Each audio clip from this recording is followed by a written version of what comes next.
Deixa eu ver se melhora a qualidade da gravação. Boa noite a todos. Hoje, dia 3/11, nosso 14º encontro de banco de dados. Deixa eu só ver se eu tiro essa lista aqui do lado, que eu percebi que a gravação das aulas tem ficado meio ruim de se ver. Então, vamos.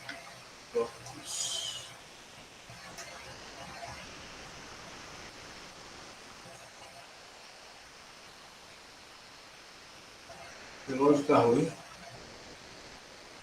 Deixa eu ver, Thiago. Pode ser que ele tenha escolhido outro. Peraí.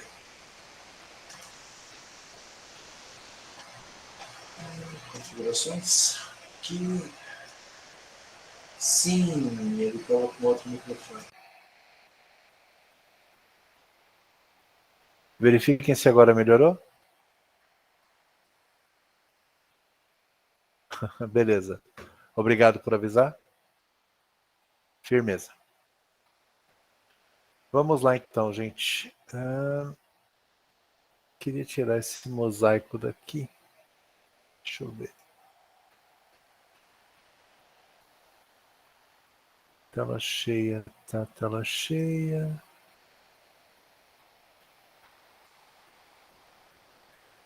Alterar. Aumentou mais um pouquinho. Ok. Conseguem ver minha tela?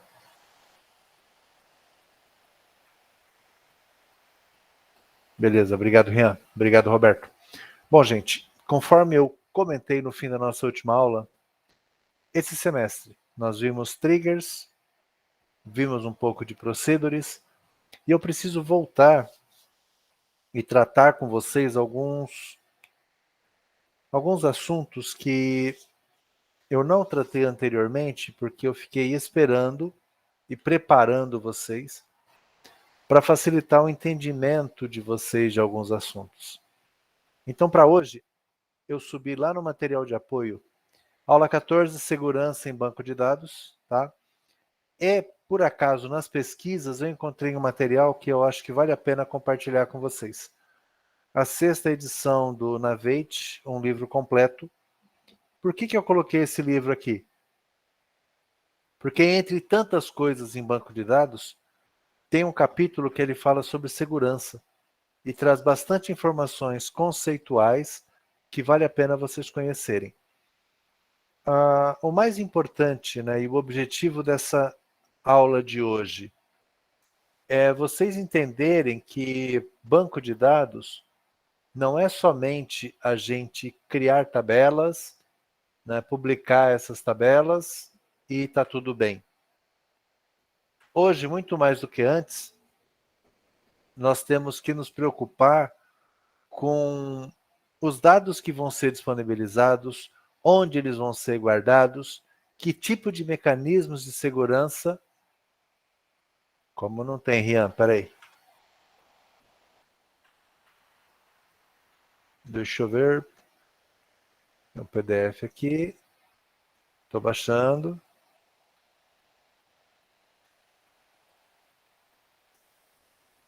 Professor, acho que você pôs na turma errada.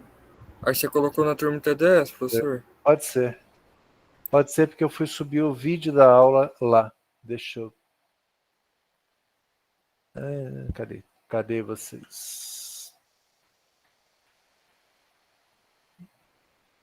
Tá aqui.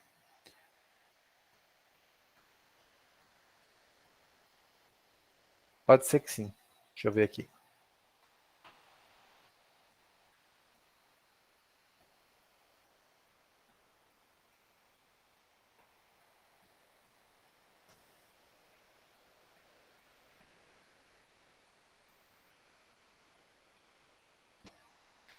Não, gente, tá aqui sim.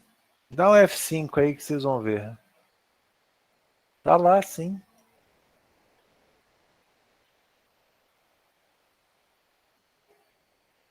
Dá um refresh aí, porque aqui tá aparecendo.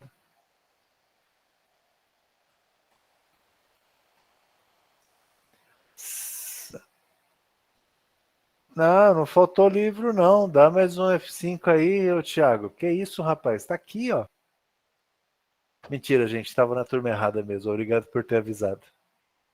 É o computador novo, dá nisso. Ele não está acostumado com umas coisas. O Windows 11. Olha, obrigado por avisar, Rian. Agora acho que estamos ok.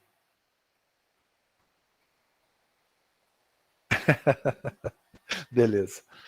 Então, gente, muito mais do que a gente criar bancos, né, fazer modelagem, criar as tabelas, relações, isso eu creio que com um pouquinho de treino vocês conseguem fazer, né? É claro, no começo você vai esquecer de um campo, não vai ter pensado que poderia ter separado alguma coisa, mas com o tempo, né, e um pouco de experiência vocês conseguem. Mas hoje, muito mais do que antes, a gente tem que ter uma preocupação muito grande com os dados que a gente está disponibilizando, o quão seguro o nosso banco de dados está, e se a gente tem permitido que os usuários, né, e os nossos clientes possam confiar de que aquilo que está sendo armazenado não vai ser perdido. A linha geral é essa. E a gente ouve cada vez mais, né, o Mike deve ter tratado isso com vocês. Se não tratou, vai tratar, né? E vocês também têm escutado falar muito em sequestro de dados. Poxa, né, além de sequestrar pessoas, existe também sequestro de dados? Existe, né? Se você deixa um ambiente vulnerável, alguém pode ter acesso a esse ambiente, explorando falhas de segurança, e aí esse alguém vai lá, aplica uma chave de criptografia e você não tem mais acesso aos dados, e a gente vê tantas empresas que perdem acesso às suas informações porque ela estava vulnerável, né? E aí vocês não tenham dúvida, né? Logo após o fato passado, né? A primeira equipe que roda é a equipe de tecnologia, é a equipe de infraestrutura, porque deixou vulnerável os dados da empresa, né? Caso recente, a gente teve lá a Renner. A loja ficou sem funcionar, né? Aplicação, banco, não funcionava, não vendia, não recebia, não pagava funcionário, não pagava fornecedor, o caos, né? É claro que, com muito mais propriedade, os professores de rede têm que preparar vocês para isso, né? Como é que ocorrem os ataques, que tipo de ataque pode ter, como são feitas as invasões. Então, tudo isso eles preparam vocês. Mas eu tenho uma preocupação que ela precisa existir quando a gente fala de banco de dados. Porque até agora a gente usou o banco de dados da maneira padrão. Qual que é a maneira padrão? Root em root, inclusive root com a senha armazenada. Então, todos os que fizeram qualquer curso de banco de dados sabem o usuário e a senha padrão do MySQL.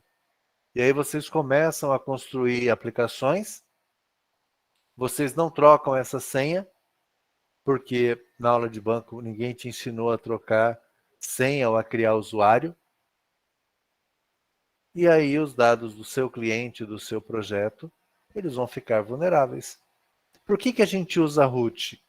Porque nós usamos o servidor de banco local, nós usamos para fins acadêmicos e precisamos ter a senha padrão para a gente não se perder, né?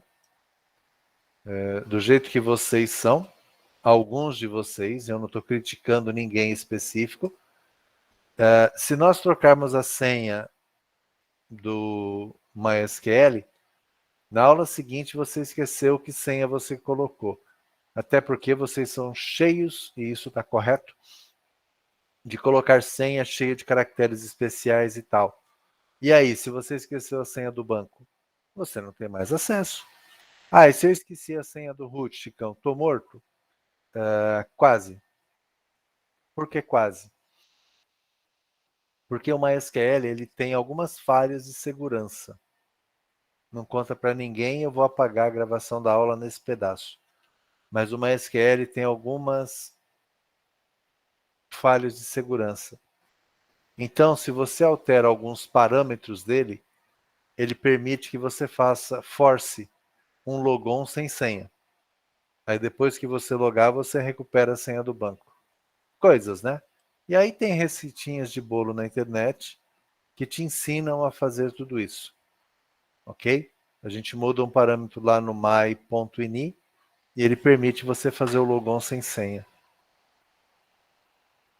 Então nós temos que nos precaver, né, para que isso não aconteça, tá?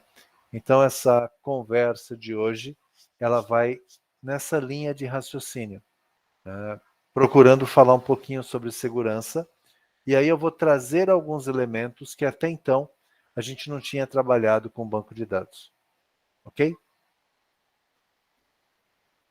Então, falando em segurança, né, a gente precisa entender, primeiro, né, por que existe essa preocupação? Por que existe a preocupação tão grande com segurança em banco de dados? Por várias questões. Primeiro, são questões legais, né, quanto ao acesso à informação.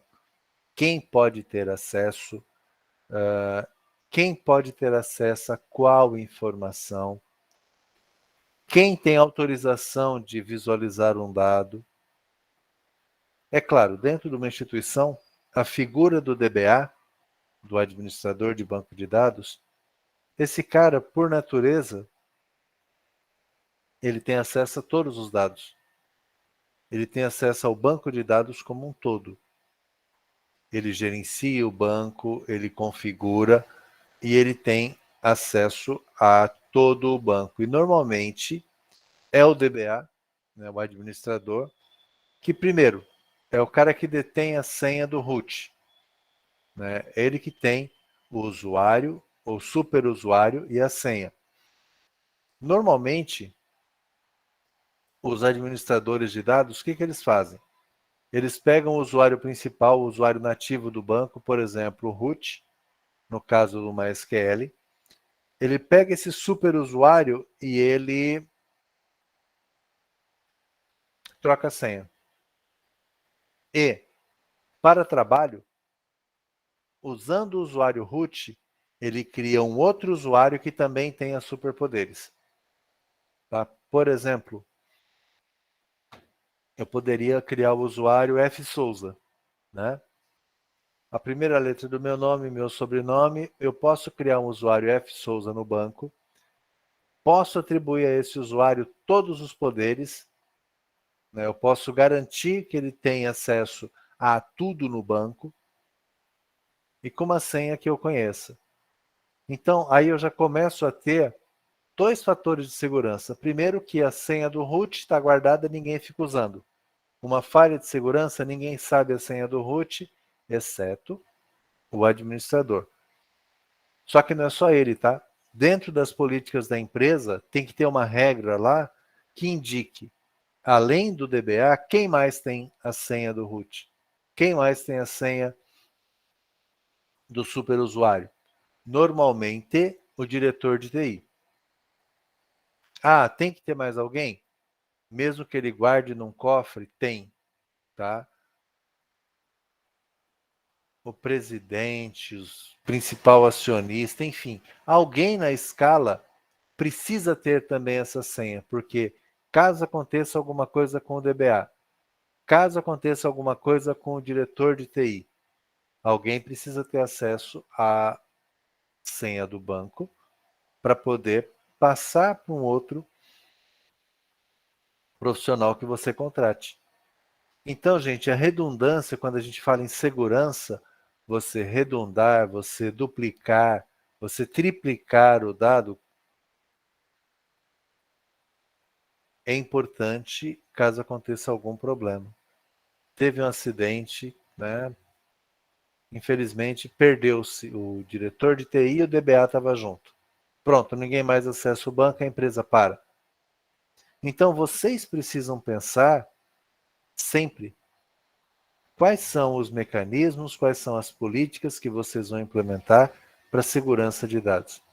A partir do momento que você troca a senha do root, só você tem acesso. Ah, mas o pessoal confia em mim. Ok, gente, mas problemas e acidentes acontecem. Então você não pode deixar o acesso a dados sigilosos da empresa vulnerável porque estava com uma pessoa só. Ah, o fulano está de férias. Quem tem acesso? O fulano ficou doente. Né? Nós estamos saindo de um período de pandemia. Infelizmente, para muitas pessoas, ocorreram muitas perdas. E era mais ou menos assim, né? Tá todo mundo bem hoje, amanhã o cara está afastado por Covid, depois o cara não volta mais. Então, pode parecer trágico, mas nós temos que criar mecanismos para garantir que os dados possam ser recuperados. Eu estou falando de banco, mas senha de rede, administrador de rede, superusuário de rede, tudo isso tem que estar armazenado em algum lugar e com regras de segurança. Quem tem acesso a essas informações, ok? Então, aspectos legais e éticos tem que garantir quem pode ter acesso à informação. E não é todo mundo que pode ter acesso a tudo. Questões políticas e governamentais, vocês sabem, a gente está vivendo um momento de uma lei chamada Lei Geral de Proteção aos Dados, LGPD. O que essa lei reza? O que ela prega na sua essência? Dados sigilosos, também chamados de dados sensíveis, não são todas as pessoas que podem ter acesso. Então, um desenvolvedor não pode ter acesso a todos os dados do banco. Um desenvolvedor tem que ter acesso restrito àquilo que ele precisa, a algumas informações, dentro do projeto que ele está inserido. E como é que faz isso? Fala para ele não ler? Fala para ele ignorar? Não. Vocês criam regras e permissões que não vão permitir que a pessoa visualize. Você pode falar, por exemplo, o usuário tal só tem acesso de select a, por exemplo, o nome da pessoa e o endereço. Os demais dados ela não consegue visualizar. Então você vai definindo porções de dados que a pessoa tem acesso e que ela pode visualizar, e não o banco todo. Questões relacionadas ao nível do sistema ou ao nível de segurança, né? Nível de hardware, nível de SO, nível de gerenciador, nível de usuário final. Então a gente pode definir cada perfil dentro da empresa o que ele pode visualizar. Como eu disse, o DBA visualiza tudo. Um usuário final, ele não visualiza tudo, ele só consegue acessar nem o banco, ele acessa uma aplicação, essa aplicação faz acesso ao banco. E aí, de acordo com as permissões de sistema, o usuário consegue visualizar os dados. Nota que aqui eu estou falando de duas coisas. Uma é privilégio de banco de dados, outra coisa é privilégio de sistema. Criar o usuário e parametrizar o que ele pode visualizar ou não. A gente também pode classificar os usuários por nível de segurança. Vocês acham que todos os usuários, por exemplo, de uma indústria de refrigerantes, têm acesso à fórmula daquele refrigerante? Ou uma indústria de sal para alimentação animal, tá? A indústria de sal para boi. Você acha que todos os trabalhadores daquela indústria têm acesso à formulação? Como é que é composto? Quanto de cada ingrediente vai na composição? Não. Isso é uma informação altamente secreta. Poucas pessoas têm. Se não, você copia e sai fazendo, né? Sai vendendo para os concorrentes, monta o seu próprio negócio usando a fórmula do outro. Quem tem uma receita muito vencedora, uma receita que dá certo, não sai distribuindo, é o segredo, né? outro exemplo, né? Tem uma rede de fast food que ela tem um ketchup com um sabor diferenciado. Não é um ketchup, sei lá, a marca, um arisco qualquer. Aquela rede, só ela tem aquele ketchup. Vocês acham que todo mundo que trabalha lá sabe a fórmula? Sabe a composição? Não sabe. Caso contrário, aquele diferencial da empresa não vai ser diferencial porque todo mundo tem acesso, né? O mais clássico que vocês conhecem é a fórmula da Coca-Cola, que reza a lenda que poucas pessoas sabem. Baré Cola não é igual Coca-Cola. Pepsi Cola não é igual Coca-Cola. Por quê? Porque a formulação ela é diferente. Ah, Chicão, e como é que as indústrias produzem? Elas recebem um concentrado, que é mais ou menos assim: dilui isso aqui em tanto de água, tanto de gás, né, com tal dosagem que você vai fazer Coca-Cola. Agora, a formulação daquele xarope, daquela essência, poucas pessoas têm acesso desde que foi criado. Por isso que, por mais que os outros tentem, ninguém consegue equiparar ao sabor de uma Coca, né? Porque é um segredo que é guardado. Aqui eu estou fazendo um paralelo, né? Mas é o exemplo que é indicado aqui como sendo um nível de segurança altamente secreto, secreto, confidencial, não classificado. Não classificada, qualquer um pode ter acesso. Tá? Então, quando a gente fala em segurança, é importante a gente preparar o nosso banco com informações, com regras, com validações, que elas vão definir quem pode ter acesso. Tá? E mais ainda, né, a gente precisa também implementar algumas regras de acontecer um fato, aconteceu um evento no meu banco. O que vai acontecer? Né, por exemplo, eu apaguei um cliente, eu não faço nada, tenho que tomar alguma ação? Então isso também envolve segurança em banco de dados, além das seguranças de acesso. Objetivo quando a gente fala em segurança: tratar os itens que eu citei anteriormente, perfil de usuário, nível de acesso, nível de segurança, e também eu preciso cuidar da integridade, né? Eu preciso manter o meu banco de dados íntegro. E a gente tem pelo menos dois tipos de integridade. Tá? Tem um que nós chamamos de integridade referencial, que eu já vou mostrar para vocês. Aqui.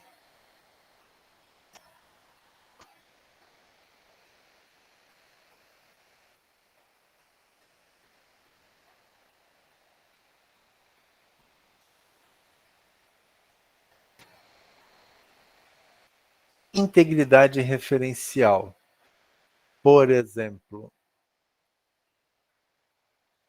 você tem aqui a sua tabela de técnicos e ele possui, está aqui ó, no cantinho, técnicos, ele possui uma relação com manutenção.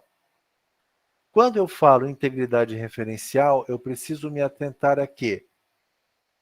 Quando eu apago um técnico, o que eu faço com as manutenções que esse técnico tem? Alguém responde para mim? Se eu tento apagar um técnico, o que eu faço com as manutenções que esse técnico possui? Alguém me ajuda? Senão eu vou chamar.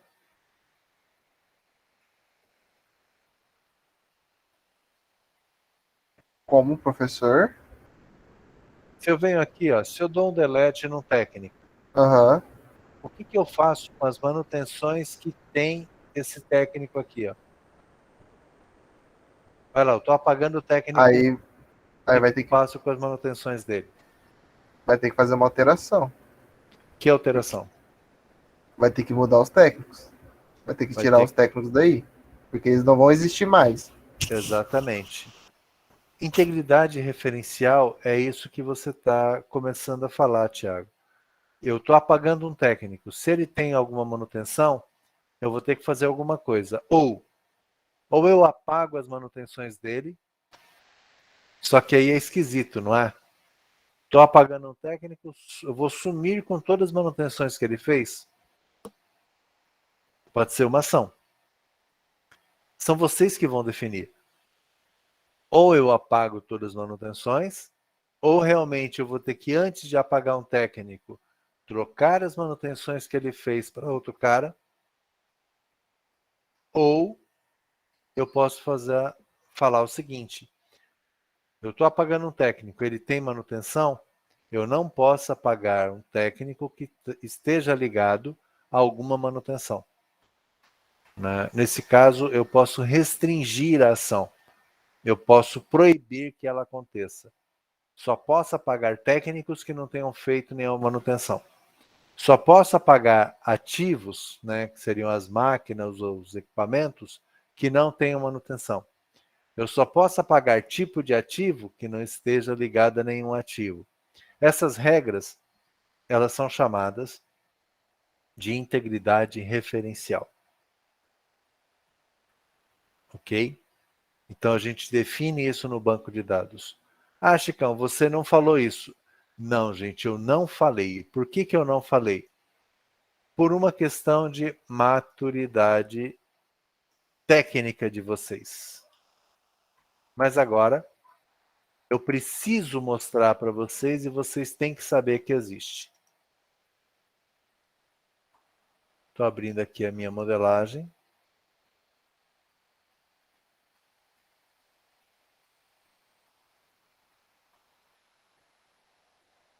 Estou abrindo uma modelagem qualquer aqui.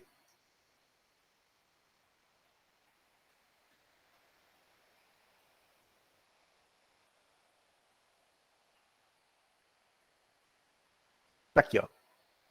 Estou pegando aqui. Tipo de serviço se relaciona com serviço, ok? Não sei se vocês observaram, mas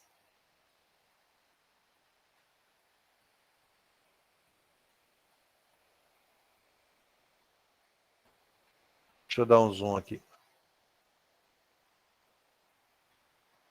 Quando eu clico numa relação,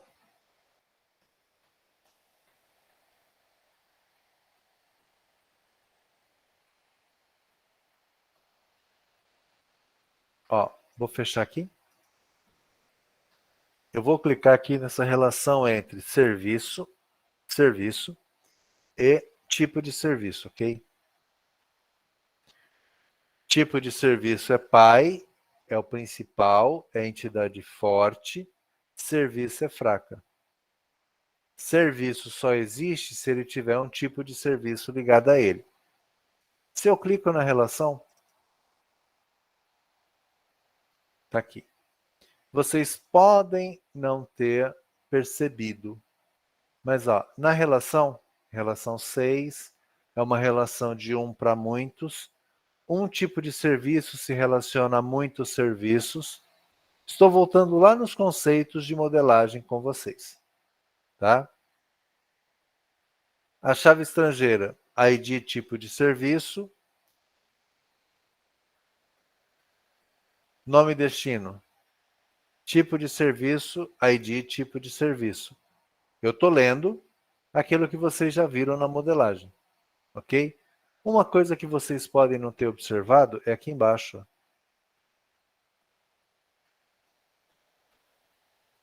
Definição de referência, né? Integridade referencial. Ele está trazendo aqui, na deleção. Deleção de quem? Do pai. Quem que é pai? Pai é quem está aqui à esquerda.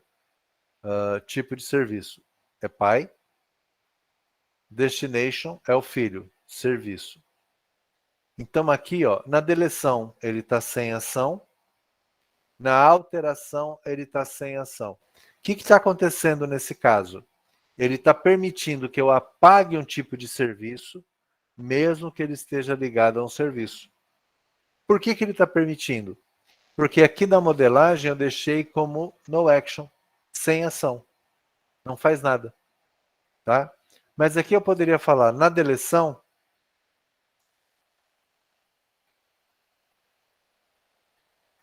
restrito. O que é restrito? Não deixa. Se eu estou apagando um tipo de serviço que está ligado a um serviço, não deixa apagar. Chicão, não tem que criar uma trigger para isso? Não. Aqui o banco cuida sozinho. Ok? Então isso é integridade referencial. Mantém os meus dados consistentes de acordo com as regras que eu defino. É só o restrict que existe? Não. Eu tenho uma outra opção, que é o cascade. Cascade é em cascata. Ô, Thiago, o que acontece se alguém dá um tapa na sua cabeça? Minha cabeça vai pra frente. E você faz o quê? Fico bravo. Só? Você E não vai devolver revido. o tapa? E revido. Você revida. Isso é cascata. Você sofreu uma ação, você devolve a mesma ação na sequência. Eu apaguei um tipo de serviço, em cascata, se tiver setado cascata, ele vai apagar todos os serviços que tem aquele tipo. Por exemplo, eu tenho lá uma relação de aluno com matrícula. Se eu defino como cascata na deleção, apaguei um aluno, ele apaga a matrícula. Cascata. Se é restrito, apaguei um aluno, tento apagar um aluno, ele não deixa apagar um aluno que tenha matrícula. Se vocês se esquecerem, errarem, não pensarem e deixar tudo cascata, imagina, né? Eu tenho um aluno está ligado com matrícula está ligada a boletos, ok? Se o cascata está ativado, apaguei um aluno, ele apaga a matrícula. Se apagou matrícula, apaga os boletos. Se apagou matrícula, apaga a frequência. Se apagou matrícula, apaga as notas. Olha o estrago disso. Se tiver cascata. Se tiver restrito, um aluno que tenha uma matrícula não pode ser apagado. Por isso que eu falei para vocês desde o começo que a gente tem lá os campinhos, né? Ativo e inativo. A gente não exclui mais, a gente marca como excluído. É para manter a integridade. Tá? Eu não quero mais que o Tiago esteja na lista de alunos. Eu vou lá nos alunos, inativo o Tiago. Eu não apago o Tiago, eu inativo. Aí ele passa a não aparecer. Só que o registro dele continua lá, com todo o histórico de matrículas, de notas, de disciplinas, de faltas. Isso é para preservar os dados. Então, integridade referencial, os dois principais, ou é restrito, ou é cascade. O que mais que estava setado aqui? Ah, Chicão, estava setado o no action, sem ação. Eu poderia ativar o set null. O que o set null faria? Tipo de serviço 1, eu estou apagando, ele está ligado ao serviço 1. Se o set null está ativo, ele apaga o tipo de serviço, e lá no serviço, qual vai ser o código do tipo? Ele vai atribuir nulo, vai atribuir vazio. Só que isso também é um perigo. Eu posso apagar coisas que não devia. Então a gente não costuma usar o set null. Set default. Se existe um valor default para o campo, por exemplo, se ninguém falar nada, o código é 1. Se existe um valor default e eu deixo ativo o set default, ele vai atribuir esse valor padrão. O que também não é bom. Tá? Não devo deixar dessa forma. Eu sempre vou colocar ou um restrict ou um cascade. Normalmente, restrict. Quando que eu coloco o cascade? Uma situação como essa aqui, ó. Serviços do prestador. Ele está ligado aqui a prestador de serviço.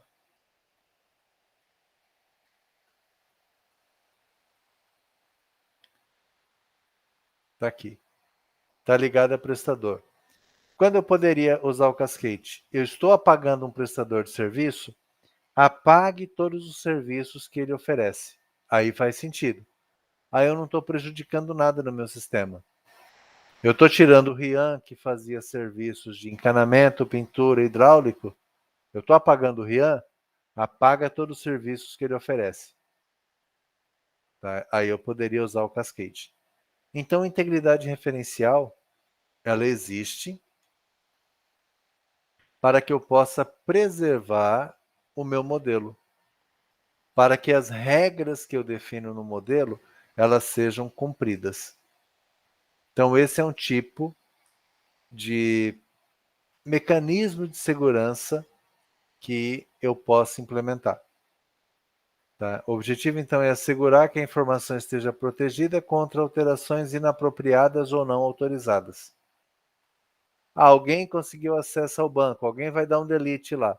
Se eu tenho algumas regras de preservação, a pessoa não consegue dar o delete. E aqui também eu tenho um segundo tipo de integridade que a gente usou em alguns momentos. Eu posso ter a integridade de um campo, né? O campo de desconto só pode ter de 0 a 30. Se alguém tentar colocar um desconto maior, o banco não permite. Então, essas regras para a preservação dos dados, eu posso implementar. Vocês já devem ter percebido que modelagem de dados, que banco de dados, não é só desenhar a tabela e sair colocando dados. Vocês viram, com triggers e com procedures, que eu preciso implementar as minhas regras de segurança, as minhas regras de negócio dentro do banco de dados.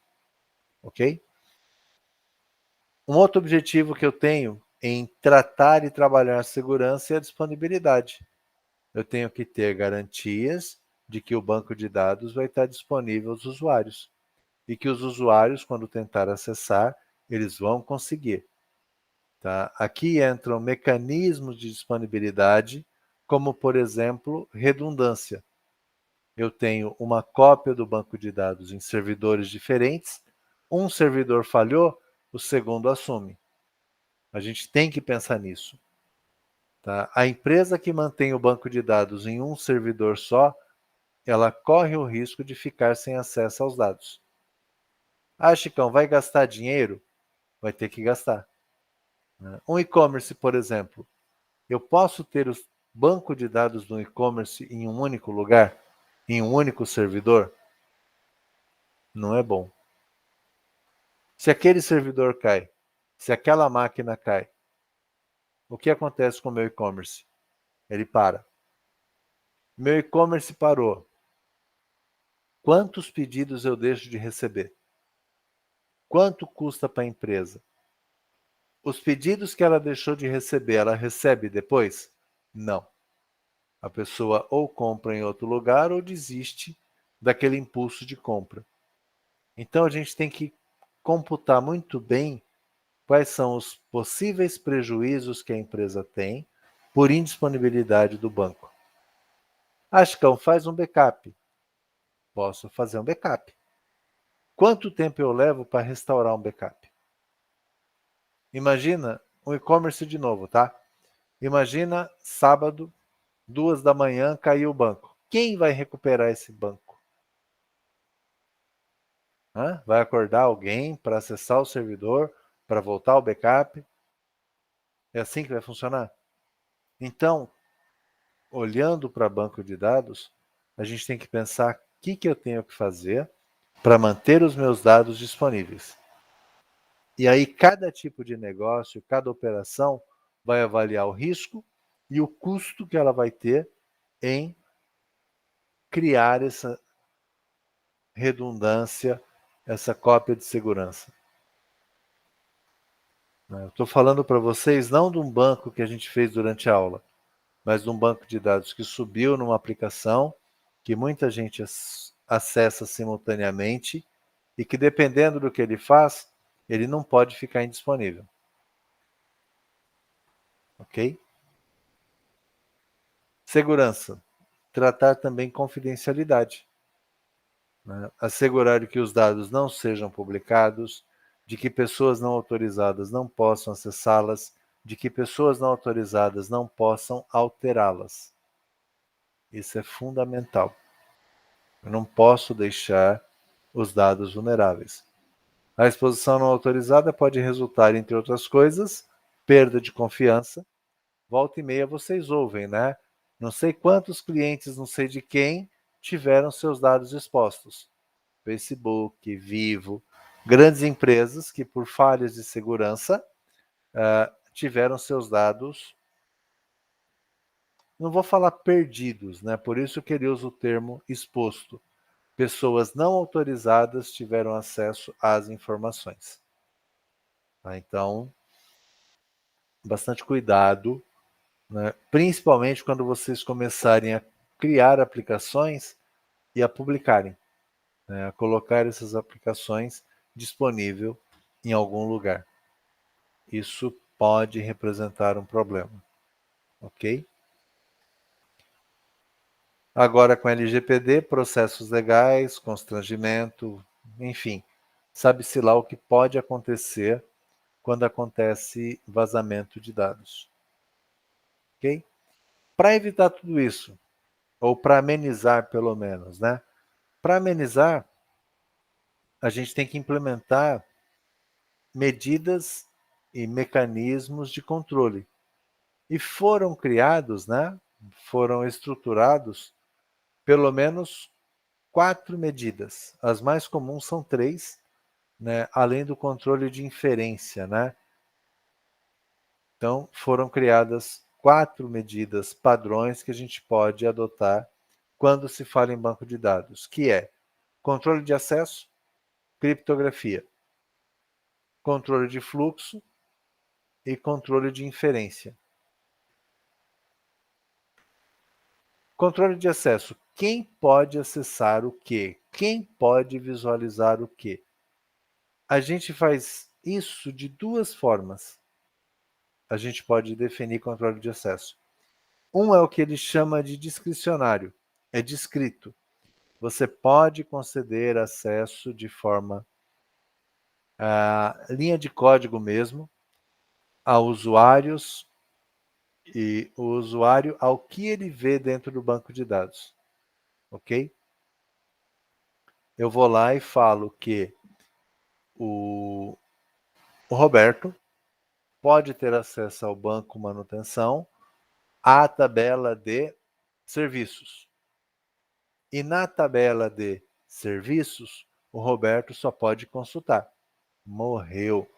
Qualquer outra coisa que tenha no meu banco, o Roberto não consegue ver, não consegue visualizar, não consegue incluir, não consegue. Ele nem sabe quais são os elementos que existem no banco de dados. Ele tem acesso a uma tabela específica, a uma operação específica, e eu posso mais definir a quais colunas ele pode ter acesso. Ok? Essa é a forma discricionária. Só que eu posso também fazer isso através de acessos obrigatórios, né? Eu posso criar um perfil ou um papel. Por exemplo, eu crio lá no meu banco um perfil alunos e falo que todos os usuários que estão no perfil alunos podem acessar a tabela de serviços em modo de consulta no campo código e descrição. Não pode ver preço. E aí eu faço o quê? Crio o usuário do Roberto de novo e falo, olha, o Roberto ele é do perfil alunos. O Chicão é do perfil professor. Então, eu não preciso ficar repetindo os permissionamentos para cada usuário. Eu permissiono um papel e aí eu atribuo o papel ao usuário. Eu pego, por exemplo, Canegai é do perfil professores. Alexandre, professores. O Rian Rafael, alunos. O Tiago, alunos. É claro, se eu cometer a falha de dar um papel indevido, o banco não sabe que o Tiago é do papel alunos. Se eu falo que ele é do papel professor, o Tiago pode, por exemplo, alterar notas. Então vejam, se eu tenho um volume maior de usuários, eu não vou ficar dando permissão a um por um. Eu dou permissão ao papel. E aí eu vinculo o papel ao usuário. Ah, Chicão, tem uma exceção. O Tiago também pode fazer a inclusão de disciplinas, porque ele vai fazer um trabalho e vai ajudar na secretaria. Ok, então eu vou específico no Tiago. Ele tem todas as permissões do papel e mais a permissão especial que eu dei para ele. Olha como a coisa caminha. Por algum motivo, eu tirei a permissão de aluno do Tiago. O que vai acontecer? Ele ainda vai continuar com aquela permissão especial que eu concedi. Por quê? Porque aquela permissão, não, ao contrário, Tiago, você ainda pode lançar disciplinas. Por quê? Porque lançar disciplinas foi uma permissão chamada de discricionária, né? Uma permissão específica que foi concedida para ele. Então, mesmo que eu tire o grupo alunos, o Tiago continua com aquela permissão. Supondo que todos vocês estão no grupo alunos, eu concedo mais um poder para o grupo alunos. Todos vocês recebem esse poder, sem eu ter que fazer mais nada. Então fica mais fácil quando eu passo a controlar por papéis, tá? Que em alguns bancos ele chama de role ou regras. Mas aí eu preciso pensar quais são os papéis que eu possuo no meu banco. Tá?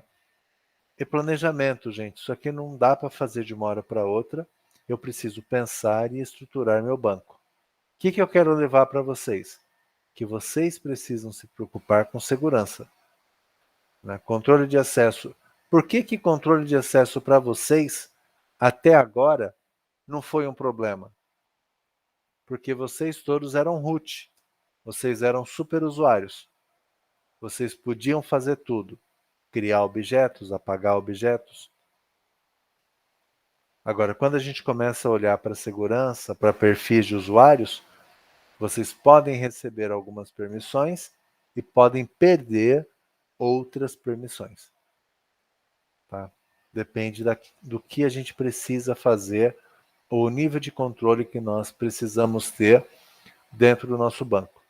Depois, um pouquinho mais para frente, a gente vai olhar alguns comandos aqui para criar usuários e permissões.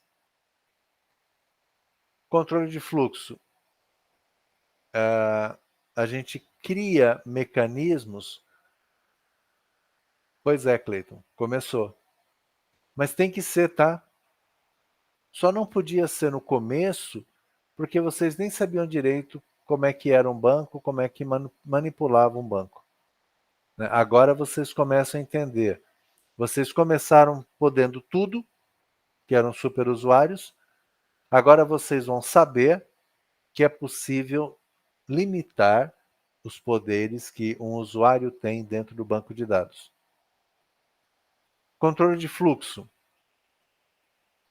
Temos que criar mecanismos que impeçam acessos indevidos. Alguém interceptou uma transação do banco dentro da rede Wi-Fi. Né? Eu nem sei como é que faz isso, mas eu acho que tem um negócio na rede chamado, você pode colocar um tal de um sniffer. Sniffer é um narigudo, é um farejador, não é? Que fica escutando tudo que trafega na sua rede. Não é isso? Alguém de rede, me ajuda.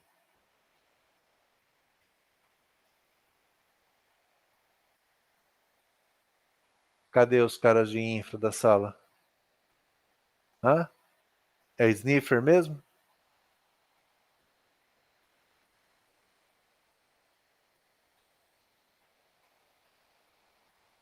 Nossa, gente. Ok. Sniffer. É sniffer.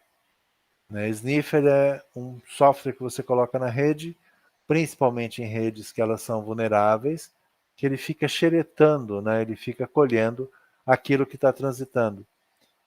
Existe uma ressalva muito grande, principalmente quando você fala de redes Wi-Fi.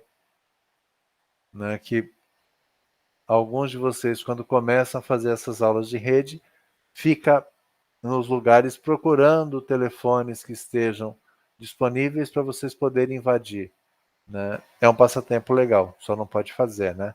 Mas, principalmente em redes abertas, a gente tem que ter mecanismo de controle, início de operação, fim de operação, para evitar acessos indevidos, tá? Aliado a isso, não tem como a gente fugir de falar de criptografia, né? Chicão, tem criptografia em banco? Tem. Temos que usar criptografia? Podemos, né? Principalmente naquilo que é mais sigiloso, naquilo que é mais importante, naquilo que eu não posso de maneira alguma permitir que seja revelado. Então, o que a gente faz? Algumas colunas do meu banco que têm informações sigilosas, eu posso, antes de gravar, submeter uma chave de criptografia, gravo os elementos criptografados e quando eu preciso restaurar, eu pego o elemento criptografado, aplico a chave de decriptografia e utilizo o dado. Ponto disso, aumenta a segurança, né? Isso é bom, só que fica mais lento.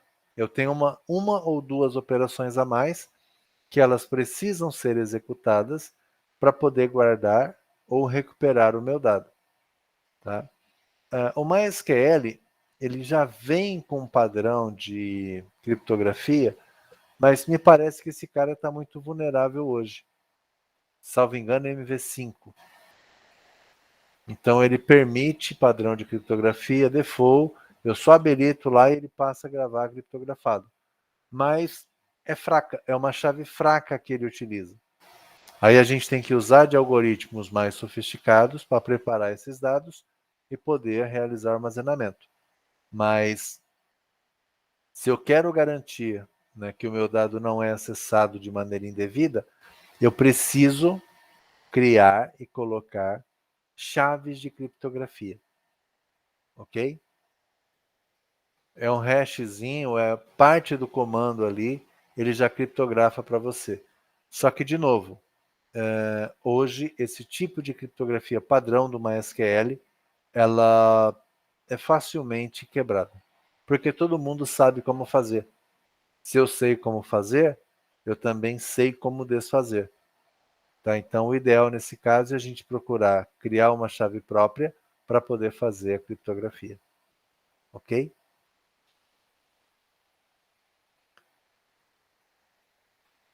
Faltou colocar aqui, eu complemento o material de vocês depois. Tá?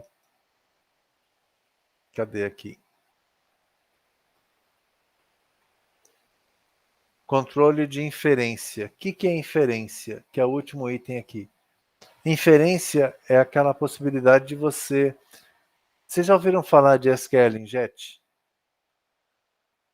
Em algum momento? Alguém já? Rian sim. O outro Rian não. Não. Clayton também não, não tem problema. O que é o SQL Inject? Alguns servidores, principalmente alguns servidores de aplicação vulneráveis, eles permitem que você, no meio de uma URL, por exemplo, você possa colocar um comando SQL. Ou, quando a aplicação eu vou falar isso, mas não estou diminuindo quem fez, tá? Mas quando a aplicação ela é mal feita, né, ela não respeitou as boas práticas de desenvolvimento, eu posso lá no edit da vida, ao invés de preencher o valor do campo, eu colocar um comando SQL. Delete from tal coisa. SQL inject é quando você injeta um comando SQL no meio de uma página, no meio de uma consulta ou no meio de uma URL. E por estar vulnerável, o banco processa aquele comando. Imagina, você está com uma aplicação web, o cara lá na URL coloca lá no final, delete asterisco from produtos. E a hora que a sua aplicação recebe de volta essa URL, ele executa esse comando SQL. Então, isso é uma vulnerabilidade assim, sem tamanho. O controle de inferência é para não permitir que esse tipo de ação acabe acontecendo, colocando em risco o banco de dados de vocês. Tá? Depois, né? Deixa eu pegar aqui.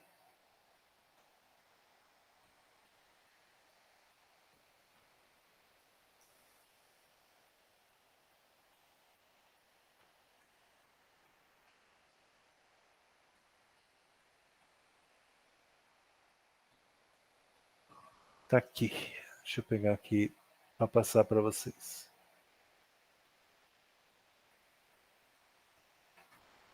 Estou falando disso aqui, ó.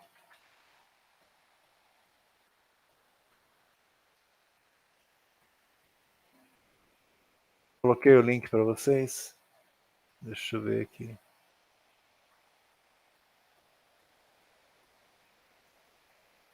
Tinha uma página em português. Ele me mandou com uma página em inglês. Espera aí.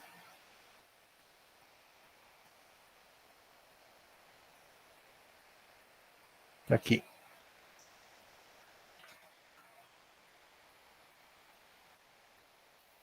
Ignorem essa primeira. Segundo link que eu passei é isso aqui, ó.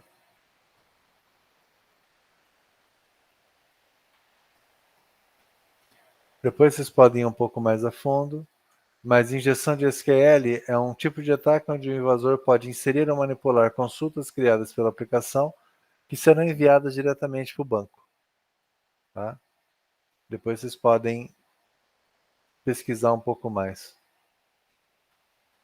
Tá? Como proteger as suas tabelas de SQL Injection. Tem aqui também. Ok? Olha lá, ele engana o formulário de login de uma aplicação.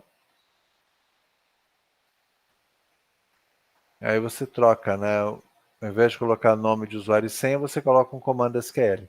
Aí aqui tem um exemplo, né, para vocês aprofundarem um pouquinho mais. Mas o controle de inferência é para evitar esse tipo de manipulação ou esse tipo de ataque no nosso banco de dados.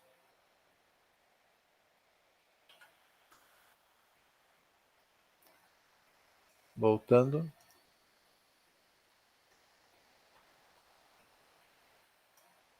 Então, para a gente ter segurança em banco, uma das principais responsabilidades é do DBA, é do administrador de dados. O DBA é o cara responsável por manter e por zelar o SGBD no ar e com segurança. Acontece que nem todas as empresas têm um DBA. E muitas vezes nós que desenvolvemos, a gente faz o papel mais ou menos de um DBA. Ah, não, eu sei instalar o MySQL, pode deixar que instala. Next, next, next, finish.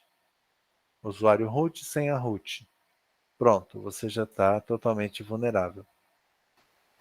Tá? Então, se tem um DBA de fato, ou se eu estou exercendo o papel de um DBA, eu preciso tomar alguns cuidados com segurança para garantir que os dados que eu estou manipulando estejam seguros. Ok? Então, o DBA tem um papel fundamental no gerenciamento de segurança do banco de dados. Ele é responsável pelo processo de segurança. Na falta dele, se você se prestou a fazer a instalação do banco, você tem que ter o mínimo de conhecimento e de noções de segurança de dados para alterar algumas coisas antes de liberar para o usuário. Banco local. Você corre alguns riscos. Ah, Chicão, coloquei um banco na nuvem. Você corre muitos riscos. Então, bastante cuidado com isso. Tá? Para fazer o trabalho, né, de administração do banco, o DBA tem que ter uma conta. Geralmente, uma conta de superusuário. Tá? No MySQL é o root, senha padrão root. No Oracle, ele tem um usuário sys que o Oracle cria padrão, só que o Oracle não cria um usuário só. Ele cria um usuário sys e ele cria um usuário admin. Postgre, usuário padrão do Postgre, salvo engano é root também. Usuário padrão do Firebird, sysdba, senha master key. Então, cada banco ele tem um usuário padrão que é o superusuário. Estamos trabalhando de fato, né? Como o Clayton colocou, a coisa está ficando séria? Está ficando séria. Então, primeira coisa, instalei um banco. Na hora que ele pede a senha, não coloca root. Já define uma senha segura, com caractere especial. Aquelas senhas que a gente costuma ver o pessoal de infra criar, né? Arroba alguma coisa, exclamação, cerquilho, não sei das quantas. Só que assim, não perca essa senha, né? Caso você venha a perder, tem que reinstalar o banco, Chicão? Não, porque se você reinstala, ele pega o usuário da instalação antiga. Aí você tem que limpar a máquina toda para poder fazer. Aí um cara que está de máquina nova com Windows 11 tem que formatar a máquina para poder reinstalar o MySQL. E aí, após a instalação? Cria um usuário, um create user, dá permissão, né, concede privilégios para esse usuário, que a gente vai ver. Ah, tá, legal, Thiago, asterisco, asterisco é uma boa senha. Que a gente vai ver um pouco mais na semana que vem, brincar um pouquinho com criação de usuário, conta, permissão, criação de papel, né, atribuir papel ao usuário. Tem um monte de coisa que a gente pode fazer nesse sentido. Tá? Então, criação de usuário, uma conta de usuário. O 2 e o 3, conceder privilégios, remover privilégios. E nível de segurança, que são as regras. Né? Grupo de regras que eu posso atribuir ao usuário. A gente tem que ter uma política muito forte para criação e remoção de usuário. Ah, o cara foi desligado da empresa. Primeira coisa, tem que retirar a permissão dele no banco. Senão ele tem a senha de acesso remoto, sabe lá o que passa pela cabeça das pessoas, ele acessa o seu banco e acaba detonando, deturpando os dados do seu banco. E aí, se ele tinha privilégio, não vai perguntar sim ou não, né? E, gente, não falei aqui, mas quando a gente fala em segurança de banco, o principal elemento que nós temos é o backup. Ah, Chicão, faz backup uma vez por dia. Para banco não é suficiente. Dependendo do tipo de banco que você tem, o volume de dados que ele recebe, essa cópia tem que ser feita mais de uma vez ao dia. Hoje, os bancos permitem que a gente faça cópia quente. O que é uma cópia quente? É uma cópia de todos os dados do banco com o banco de pé, com o banco em execução. Imaginem os e-commerces. Ah, eu vou parar o banco para backup. Americanas parou para backup agora às 11, vai voltar às 11h30. Nessa meia hora, quanto de pedido que ela perdeu? Não dá para fazer ideia, né? Então, esses bancos têm que ter disponibilidade 24/7. 24 horas por dia, 7 dias por semana. E o backup? Tem que ser feito online, com o banco ativo, backupear dados. Tem bancos, principalmente os bancos gratuitos, eles têm problemas nesses backups quentes.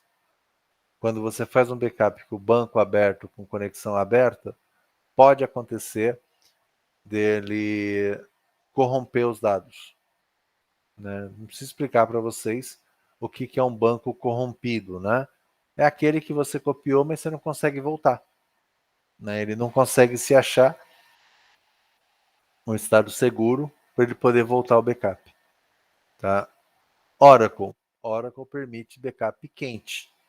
O usuário está lá acessando, gravando dados e o banco está fazendo o backup lá. Ele se vira para poder controlar. SQL Server permite backup quente. Firebird corrompe, não permite. Tá? O que a gente faz? A gente procura olhar nesses casos a menor janela possível para poder fazer esse backup. Dependendo do tamanho do banco, né, eu vou ter mais problemas em fazer esse backup. Mas vocês têm que estudar isso e isso influencia inclusive na escolha do banco de dados que você vai usar.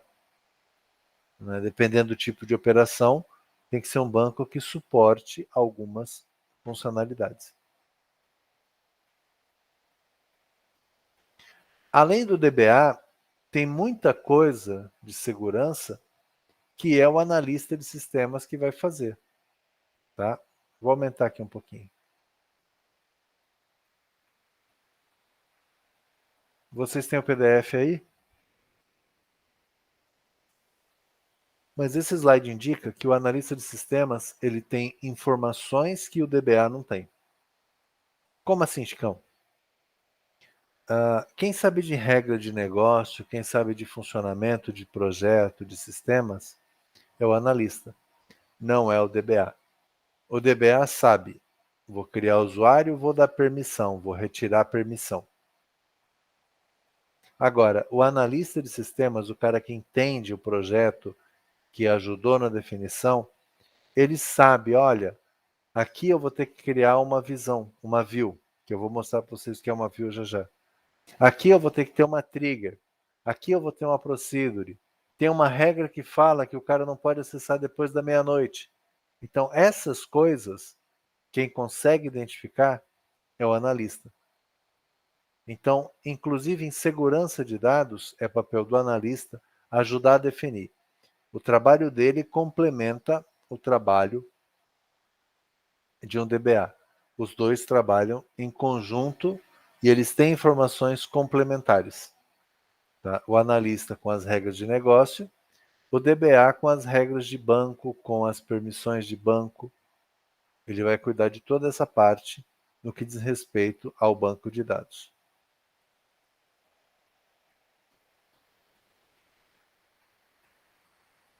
Deixa eu voltar aqui.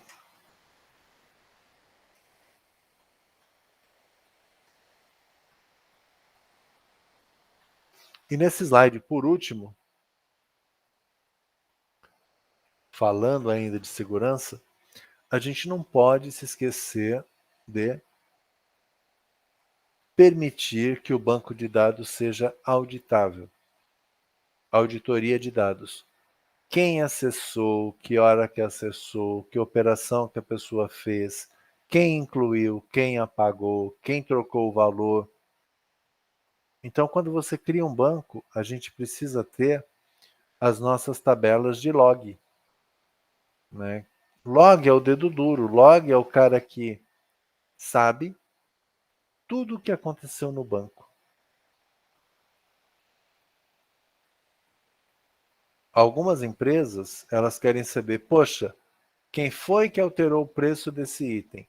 Aí o pessoal do CPD, né, antigo, aí o DBA, ou alguém que trabalha com ele, acessa uns Paranauê lá e fala, olha, o Clayton acessou o sistema ontem às 22h25, ele fez uma consulta de produtos, ele alterou o preço do televisor de 80 polegadas para R$ 1.500. Aí eles entregam as evidências do banco de dados. Agora, como é que o banco sabe de tudo isso? Ele sabe porque quem criou, quem implementou o banco, disponibilizou todos os mecanismos de controle. E aí o Clayton tem que explicar o que ele estava fazendo no sistema ontem às 22h25. E nesse caso não tem como negar. E muitas demissões na empresa, elas podem acontecer por esses vazamentos, por essas operações indevidas. A gente acha que ninguém está vendo, que não ficou evidência nenhuma. tá? Mas na nossa visão de usuário, nós não sabemos o que tem por trás daquele banco, o tipo de monitoramento que ele faz. Agora, vocês como criadores de soluções, vocês têm que pensar quais são os mecanismos de auditoria que o meu banco vai ter. Notem que os bancos que a gente fez até hoje não tinha. A gente muito mal tinha lá a tabela de usuário e senha. A gente não tinha uma tabela de log. Quem acessou o sistema, que hora que acessou, quem manipulou dados, que campo que a pessoa manipulou. Então, normalmente, quando a gente modela um banco, a gente tem que pensar nas tabelas de auditoria. Tem algumas aplicações, alguns sistemas, que eles não têm tabelas de auditoria. Eles têm um banco de auditoria. Então, coloque em banco separado. O banco com a aplicação, né, que você se prontificou a criar. Paralelo aqui tem um banco com a auditoria dos dados. Tá, e aí essas duas coisas se conversam. E como é que elas se conversam? Por exemplo, através de triggers. Né? Before update, antes de alterar, se teve alteração no campo valor ou descrição, chama lá a procedure de gravar log. Aí passa usuário conectado, qual a tabela, qual o registro, qual era o valor antigo ou qual era o valor novo. Conseguir entender que o conhecimento que vocês têm permite vocês já criarem mecanismos de auditoria? Eu posso colocar uma trigger na tabela de serviços, testando se mudou o preço do serviço, chama uma função que pega o usuário que está logado, qual o serviço que ele alterou, qual que era o valor antigo do serviço, qual que é o valor novo, e joga e despeja na tabela de logs. Então, a auditoria em banco ela é fundamental para a gente conseguir manipular, né, e rastrear quem fez o que no nosso banco de dados. Ok? Então, além desse material que já está com vocês, por que eu disponibilizei aquele material, aquele livro para vocês? Deixa eu pegar uma cópia dele aqui.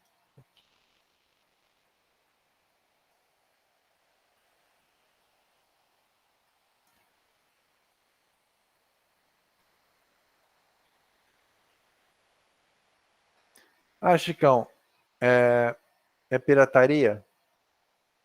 Não, gente, eu não quero fazer pirataria, não sou nem um pouco a favor disso.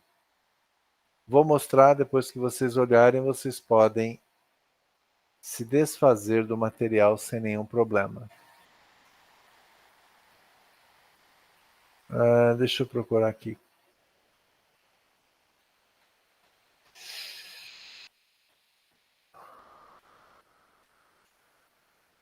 Segurança de dados, 1, 2, 3.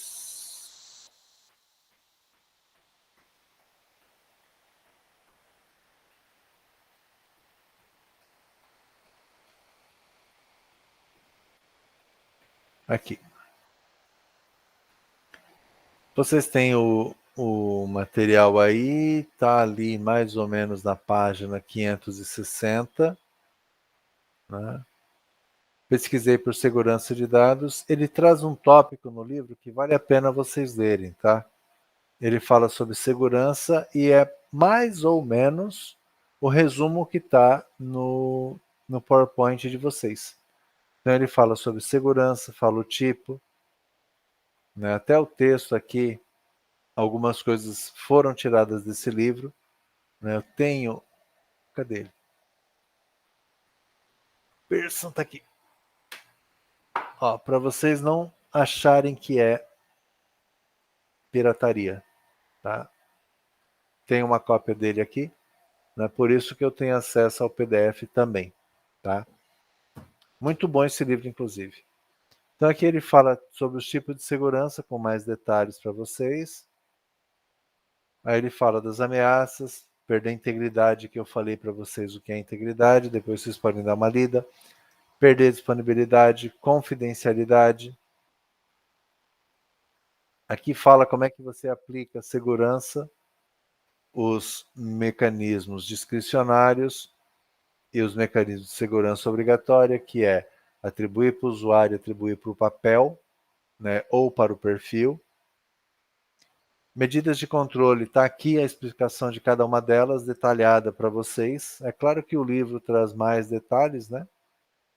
Aí fala sobre banco estatístico, fala sobre o DBA, né? O papel dele é garantir a aplicação das políticas, que ele tem uma conta de superusuário, né? Tá aqui também, ó. Então aqui fala também dos 4 passos, né? Criação, concessão, revoke ou revogação e nível de segurança, que são de acordo com os papéis ou as roles, as regras que a gente pode criar. Tá? Então, o que eu passei para vocês até agora, vocês têm mais detalhes no livro, que eu também coloquei lá no material de apoio para vocês, ok? Então, vale a pena vocês darem uma lida nesse material com um pouco mais de detalhes, tá? A leitura desse autor, ela é bem tranquila, vocês podem depois se aprofundar. Antes que vocês perguntem, Chicão, vai cair na prova? Vai. Então, é bom vocês pelo menos lerem uma vez, tá? E aí, gente,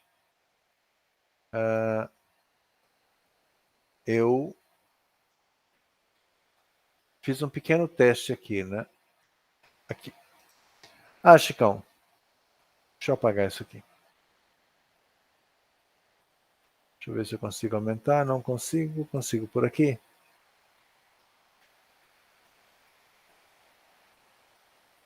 Também não. Cadê o zoom? Tá, é por aqui mesmo. Então, a primeira coisa que eu fiz, criei um usuário. Tá? Como é que eu crio um usuário? Crio o usuário, nome do usuário e a senha, identificado por. E eu coloco a senha aqui entre aspas simples. Pronto, é assim que eu crio um usuário. Tá. E para apagar? Drop user. Vou apagar o usuário que eu tinha criado. Ó, apaguei o usuário X. Para testar, o que eu tinha feito? Para vocês não falarem que é a mesma ferramenta, eu voltei lá no Workbench. Está aqui. Vou fechar aqui. Se vocês observarem, ó, eu fiz uma conexão. A conexão do root está aqui, tá? Eu fiz uma conexão com o usuário novo. 2 cliques com o usuário X. Ó. Acho que por que você veio para o Workbench? Porque eu estava criando num ambiente e eu quis testar no outro. Serviço MySQL 127.0.0.1, porta 3306, usuário X, que era aquele que eu tinha criado, a senha. X, que era a senha. Ok.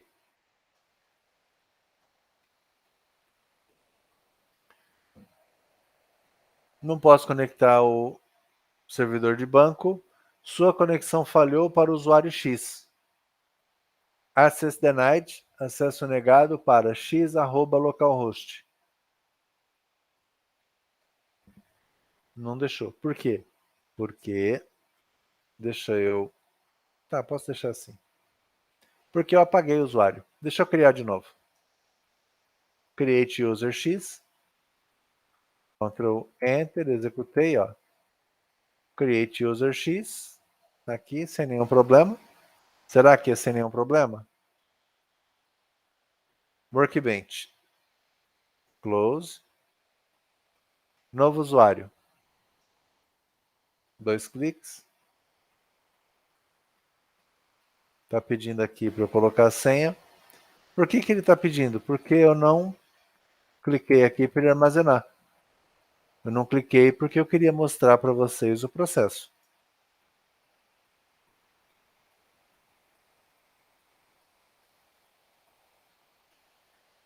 Ó, conectou?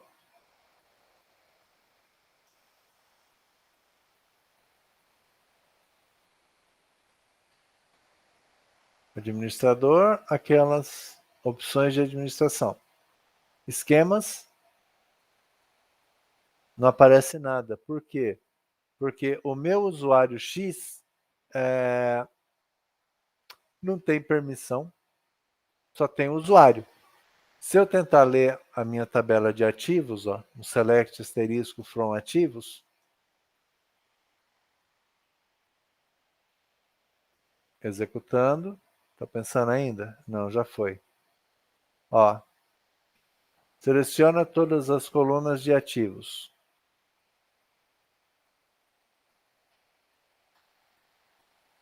Não tem o banco selecionado, seleciona o banco padrão com 2 cliques na lista de esquemas do lado direito. Lado direito.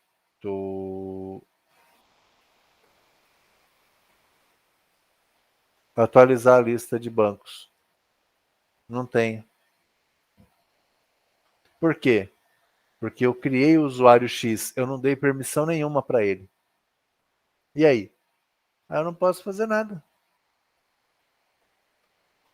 Começaram a entender permissão? O fato de criar um usuário não quer dizer que ele pode fazer alguma coisa. Essa ideia, para quem gosta de Linux, é muito parecido com Linux. No Linux, se você cria um usuário e você não dá um grant para ele, você não permissiona, o usuário que você criou não consegue fazer nada, nem listar o conteúdo de uma pasta ou diretório. Aqui é a mesma coisa. Eu criei um usuário, mas eu não falei o que ele pode acessar, que banco que ele pode acessar, se ele pode criar banco, se ele pode alterar. Aqui. Se eu dou um grant de select para todos os objetos de qual banco, gente? Eu estou com o banco selecionado, o de manutenção. Ó.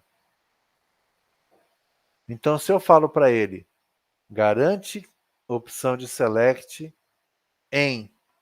Aqui é tudo, tá? Eu poderia colocar só um banco. Poderia colocar só uma tabela. Tá? Para ser mais simples hoje, eu estou dando um grant de select para todos os objetos para o usuário X. Ó, grant, sem mensagem nenhuma. Será que mudou minha vida?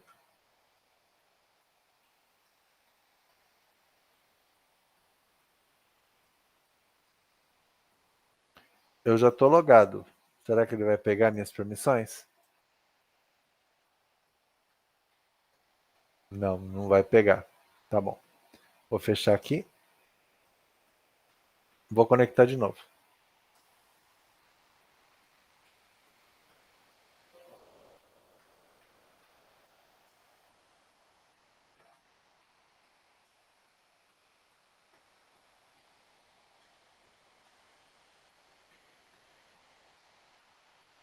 Ó, nota que eu fiz o login de novo. Como eu dei um grant em asterisco, todos os bancos eles estão aparecendo. Setei aqui manutenção, tá negrito. Vou dar um select em ativos. Vou poder? Vou, porque eu dei um grant de select em todos os objetos. Ó, ele me retornou. Agora, eu vou fazer um update. Ativo 2, eu quero trocar o nome dele. Vou mudar o atnome para teste onde o ID seja 2.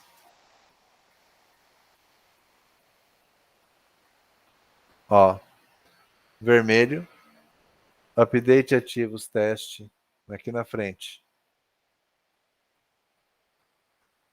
Comando update denied ou negado para o usuário x @localhost na tabela de ativos. Perceberam? Eu criei o usuário, não tinha acesso a nada. Eu dei permissão para esse usuário de select em todos os objetos. Ele permitiu que eu desse um select. Eu tentei fazer um update. O banco já não deixa. Então, permissionamento tem a ver com a gente deixar ou não o usuário fazer alguma coisa dentro do banco de dados. Tá? Aqui eu dei a permissão de select em tudo. Eu poderia falar que o usuário só podia selecionar. Deixa eu pegar os campos aqui. Só pode selecionar o ID e o nome. Os outros atributos da tabela, ele não teria acesso. Então aqui eu posso dar todos os permissionamentos que eu precisar. E aí tem algumas outras coisas, né? Deixa eu fechar aqui. E vou voltar lá para o The Beaver. Aqui. Quando a gente fala também de permissão, deixa eu montar uma consulta aqui para a gente.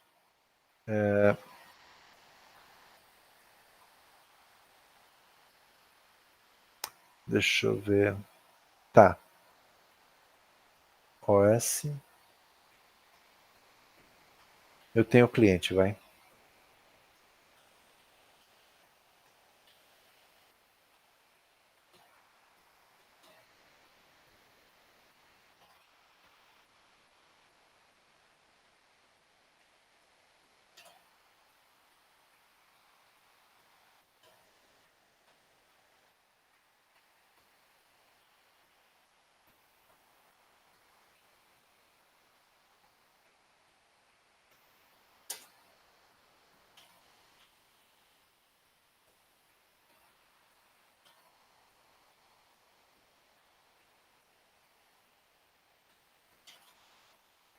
Olha só, eu estou fazendo uma consulta.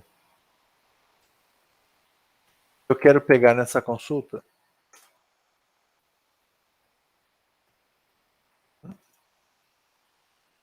Ah, tá. É que ele colocou o alias aqui, ó. Eu não quero com alias. Pronto. Então aqui, ó, ele buscou para mim cada OS que eu tenho, quem que é o cliente, ok?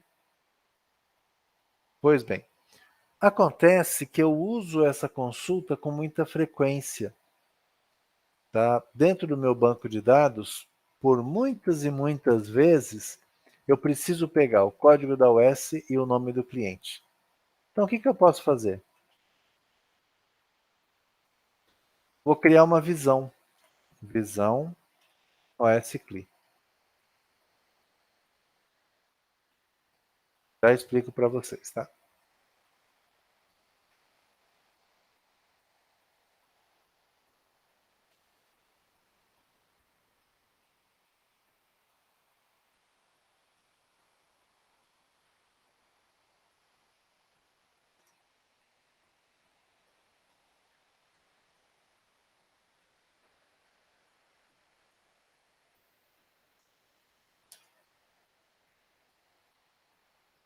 Tinha um ponto e vírgula a mais ali.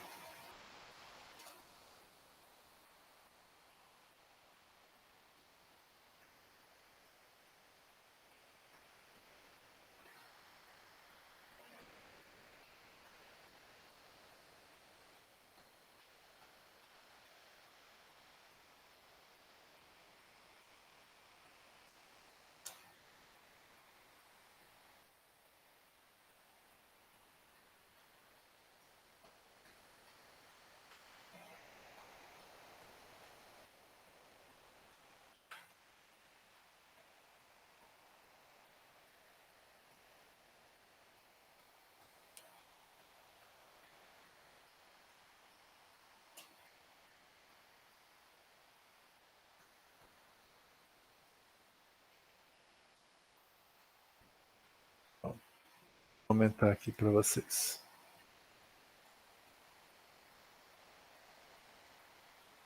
Então tá aqui. Eu criei o que a gente chama de visão, e vocês vão entender o que é uma view agora. Create view, VOSCLI a partir de um comando select. Quando eu crio uma visão, o que acontece? Select asterisco from VOSCLI.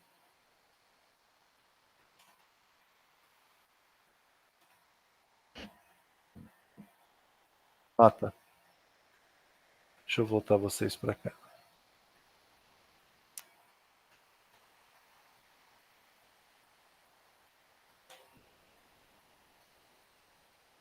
Então, o que é uma visão? Visão é uma consulta que a gente monta no banco de dados a partir de um select. Ao invés de toda hora eu ter que ficar dando um select ID OS, onde o cliente seja igual ao cliente da OS, eu deixo essa consulta pronta no banco, com o nome de visão, e quando eu preciso, eu executo a visão. Eu poderia fazer uma dessa, por exemplo, para pegar serviço e preço, né? E toda vez que eu precisasse, eu consultaria essa visão. Uma visão era construída a partir de um select. Aqui, percebam que eu já estou definindo dois campos das tabelas, o campo ID e o campo nome do cliente, e só. Os demais campos ou as demais colunas que a tabela possui, eu não estou passando por eles. O que eu posso fazer agora? Eu posso dar permissão a um usuário somente nessa visão aqui. Por exemplo, o que vocês fazem lá no portal do Unisalesiano, que você pode entrar e consultar as suas notas e faltas, possivelmente foram criadas duas visões, uma visão de notas, uma visão de faltas. E aí, dinamicamente, né, eles colocam aqui onde RA igual, por exemplo, lá a dois pontos login. Então, o que acontece? Ele já tem uma visão pronta, nome do aluno, disciplina, notas, ou nome do aluno, disciplinas, sei lá, termo e faltas, já criar essa visão, e na hora de buscar os dados, eles vão buscar da visão onde o RA do aluno seja igual ao login que vocês fizeram, lá no acesso ao portal. O que isso garante? Vocês, se vocês quiserem fazer um SQL injeto, qualquer coisa no banco de dados da faculdade, vocês não podem. Eu quero alterar uma nota. Você não pode. Por questões de segurança, vocês têm acesso somente a essa visualização. Por isso que por mais que vocês sonhem, né, alguns de vocês sonhem com isso, vocês não podem alterar as notas de vocês. Porque lá no banco da faculdade, possivelmente, foi criada uma visão que apresenta nome do aluno, disciplina, total de faltas. E talvez na frente já tenha a nota. Eu não sei como é que é o layout lá. Mas eles criaram uma visualização e deram permissão ao perfil, ao papel alunos, somente a essa visualização. Entenderam? Então hoje, vocês já estão tendo acesso a mais um objeto de banco de dados. Que objeto é esse? Um objeto view. Tá? Se vocês pesquisarem um pouquinho, se a gente aprofundar um pouquinho, quando a gente cria uma view, tem algumas views que a gente pode criar e falar, olha, essa visualização ela é de somente leitura. O que isso significa? Que os usuários que têm acesso a ela só conseguem visualizar, não conseguem fazer nenhum tipo de manipulação. Nós também podemos criar uma visão com acesso de leitura e gravação. Tá? Mas aí tem algumas regras que a gente precisa atender. Tem algumas condições que a gente precisa satisfazer. E esse objeto view aqui, como ele é desconectado de qualquer tabela, eu posso criar a visão genérica, né? Vou fechar aqui a tabela de OS. Ó, eu tenho aqui um tipo de objeto views, aqui à minha esquerda, Estou no banco certo?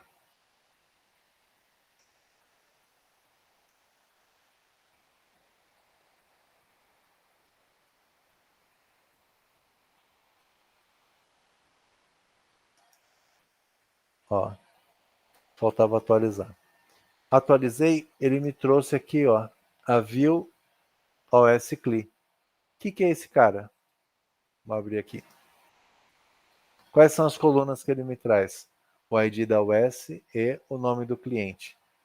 Se eu incluir uma OS nova, essa view já vai estar atualizada. Então, consultas que eu faço com frequência, é recomendado que eu crie uma visão para elas. Eu crio uma view para elas. Porque o banco se encarrega de atualizar conforme vai tendo as inclusões e alterações no banco de dados, e eu vou conseguir facilmente visualizar. É rápido, é mais rápido o acesso à view. E a hora que eu for utilizar, eu posso usar condições. No caso aqui eu não tenho RA e login, mas eu posso colocar onde? ID OS igual a 2.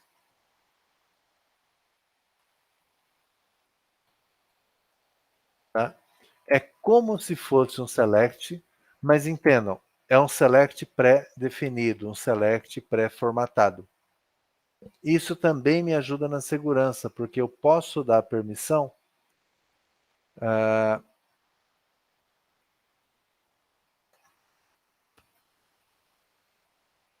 antes de dar um grant, eu vou ter que fazer um revoke aqui. Eu vou revogar, revoke,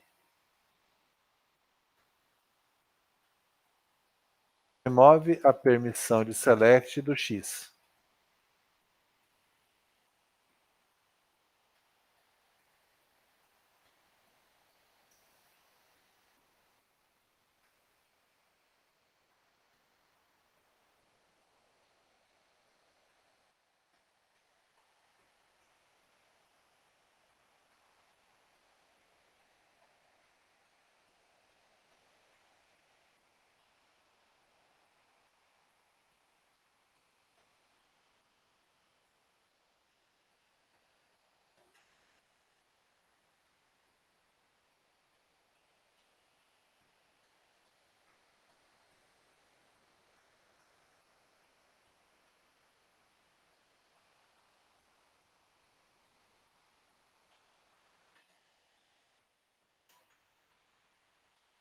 Ah, não deixou.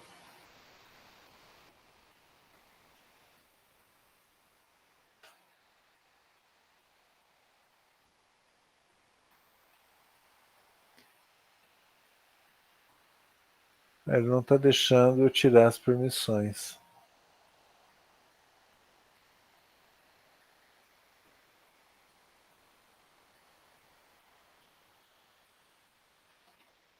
Eu tire todas as permissões de select do X.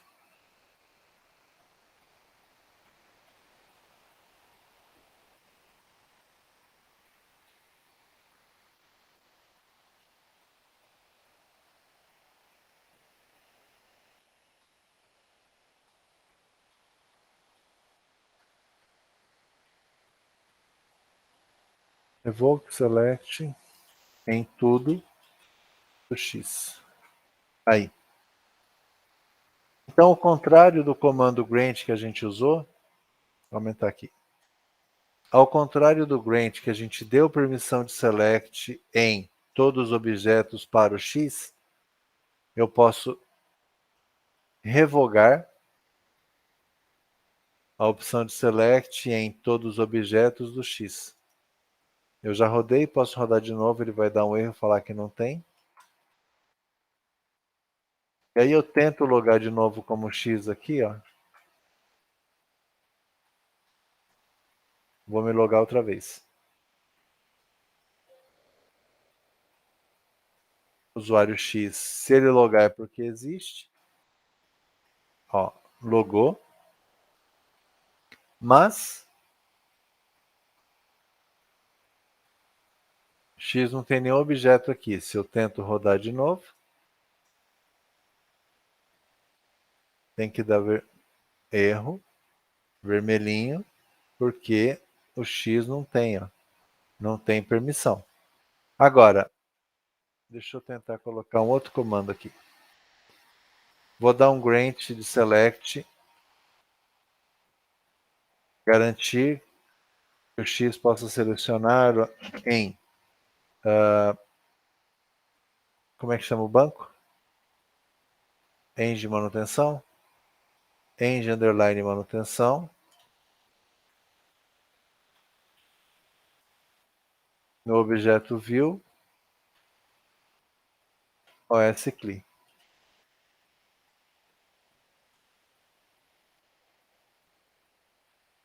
Ó, eu dei permissão para o X somente na view que eu criei. Aqui vocês já viram que não adianta, né? Eu vou ter que logar de novo para ele carregar as permissões.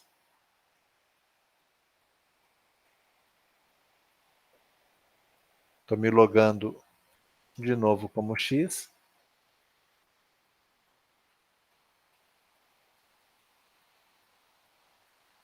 Ó, eu tenho acesso agora. Cadê meu mouse? Tá aqui. Eu tenho acesso ao Engine manutenção. As tabelas? Nada. Como se não existisse. Viu? Ó, OSCLI ele deixou aqui. Se eu tentar ler a tabela de ativos, mesmo tendo acesso ao banco, olha só. Executando.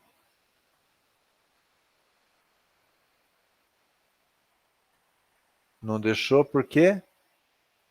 Ó, comando negado. Tá.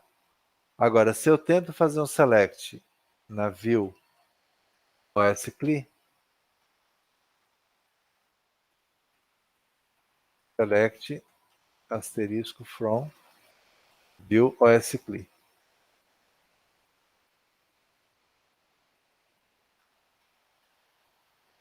Ó, consegui visualizar os dados. Conseguiram perceber? Eu, DBA, posso criar usuário, posso dar permissão ao usuário. Posso dar permissão a tabelas, posso dar permissão a views, posso dar permissão a procedures, dependendo do que eu preciso. Tá? Posso ainda criar papéis, ou roles, ou regras, e atribuir essas regras ou papéis aos usuários. E eu posso mais. Né? Posso criar visualizações de dados específicas e dar permissão para o usuário. Lá na minha aplicação web, ao invés de usar root, né, o usuário que eu posso usar é o usuário X. O usuário X vai poder consultar as OS e os clientes. Vamos supor que aqui seja o técnico. É o cara que vai realizar as OS, que vai trabalhar na OS. Ele tem do meu banco uma visão reduzida. Se ocorrer algum vazamento, ele passar a senha para alguém, essa pessoa que receber a senha, ela não vai poder mexer ou manipular os meus dados. Ela vai poder somente consultar a visão de OS. Conseguem perceber que o risco está ficando menor? Eu tenho mais controle? Não é qualquer um que acessa? Então, quando a gente fala em segurança de banco de dados, é para isso. Né? Guardem bem essa imagem. Eu estou logado como usuário X. Olha o que eu vejo do banco. Somente uma visão, que não pode alterar dados. Isso é o que vocês veem no banco da faculdade. Você só tem acesso a uma view. Se vocês conseguirem invadir o servidor de banco da facu com o usuário de vocês, coisa que vocês não conseguem porque lá a gente define que o usuário de vocês não tem permissão de login, né? Que a gente dá permissão de sessão, de session. Você não tem permissão de sessão. Se eu não te dou permissão de sessão, você não consegue logar no banco. O que a gente faz na aplicação? Tem um usuário padrão da aplicação web que conecta no banco. Quando ele conecta, a gente fica esperando você colocar o usuário e senha. Quando você coloca o usuário e senha, a gente troca esse usuário que está conectado. E aí passa a ser o seu usuário, com uma permissão restrita. Tá? Então a ideia era trazer para vocês mecanismos e situações onde a gente tem que trabalhar a segurança de dados. Ok? Tem um outro material que eu encontrei.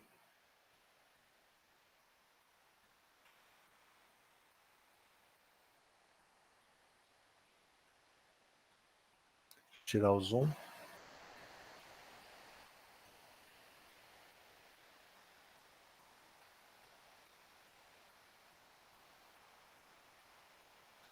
Que ele também é baseado nesse mesmo livro aí que vocês receberam, né, uma cópia dele.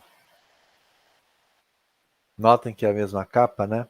Mas eu achei legal que ele traz algumas colocações que são interessantes para vocês guardarem. Olha a que ponto chega.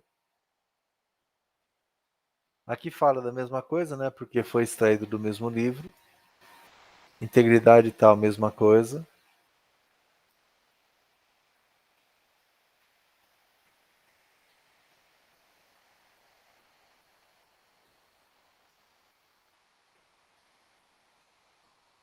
Privilégio por meio de visão. Que é esse material que eu acabei de mostrar para vocês. Mas olha...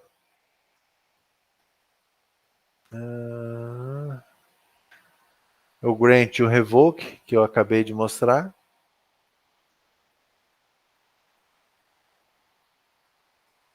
Aqui, ó.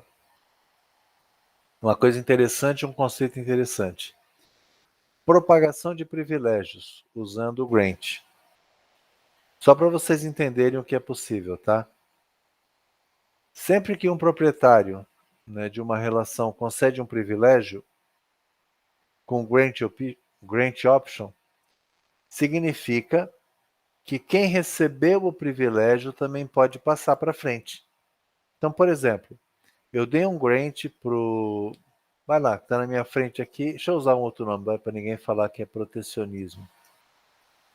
Cadê vocês? Vocês estão aqui. Vai lá. Eu dei um grant para o Guilherme com o parâmetro lá, grant option. Lá na tabela de, por exemplo, alunos. O que isso significa? Significa que o Guilherme pode dar privilégio de grant para o Clayton. Por quê? Além do Guilherme poder acessar a tabela, ele pode repassar essa permissão. Olha que troço louco isso. No banco, eu posso dar uma permissão para o Guilherme e falar: Guilherme, se você precisar, você pode dar permissão para outras pessoas. Tá? E isso pode caminhar em cascata. O Clayton recebeu com Grant Option, passou para o Zé Eduardo. O Zé Eduardo recebeu, passou para o Roberto. Ok. Aí eu vou lá e falo: eu vou revogar a permissão do Guilherme. O Guilherme não pode mais acessar a tabela de alunos. Quando eu revogo a permissão do Guilherme, em cascata, todo mundo que estava dependente da autorização do Guilherme perde. Então, eu tiro a permissão do Roberto, do Zé Eduardo, do Clayton, quando eu tiro a permissão do Guilherme. Olha o nível de controle do banco. Não é simplesmente eu dei permissão, o Guilherme propagou para o Clayton, eu tirei a permissão do Guilherme e o Clayton continua. O banco garante a segurança. Opa, se o Guilherme não pode, todo mundo que herdou dele a permissão também não pode. Tá? Uma outra coisa que eu achei bem interessante é aqui, ó, o que ele chama de propagação horizontal e vertical. Eu posso falar, olha, eu dou a permissão para o Guilherme, mas o Guilherme só pode dar permissão para mais 2 pessoas. Quando chegar na segunda, os comandos de permissionamento do Guilherme não funcionam mais, tá? E o que ele chama de propagação vertical é: eu posso dar permissão até aquele ponto, né? Pessoas com perfil superior ao meu, eu não consigo permissionar. É como se fosse uma hierarquia mesmo, uma pirâmide, né? Quem está no meio só pode autorizar do meio para baixo, não pode autorizar do meio para cima.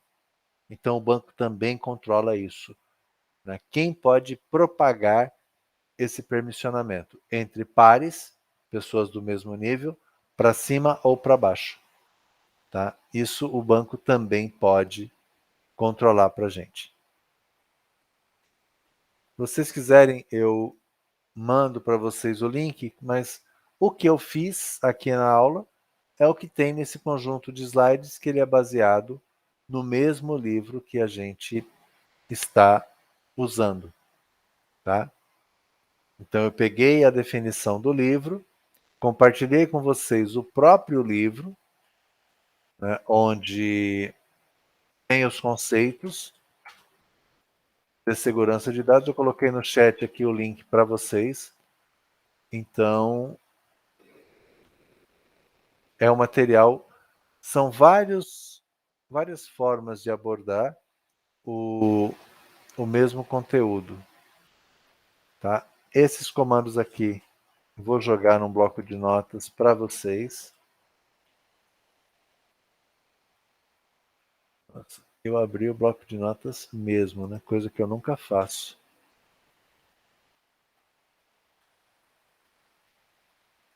Deixa eu salvar aqui. Comandos aula 14.sql.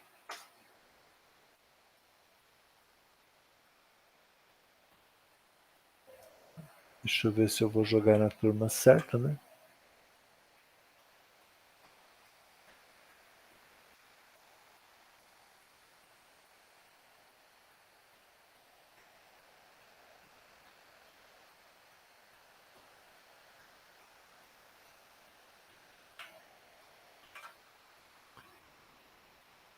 Pronto, comandos aula 14 estão aqui para vocês. Só falta um item.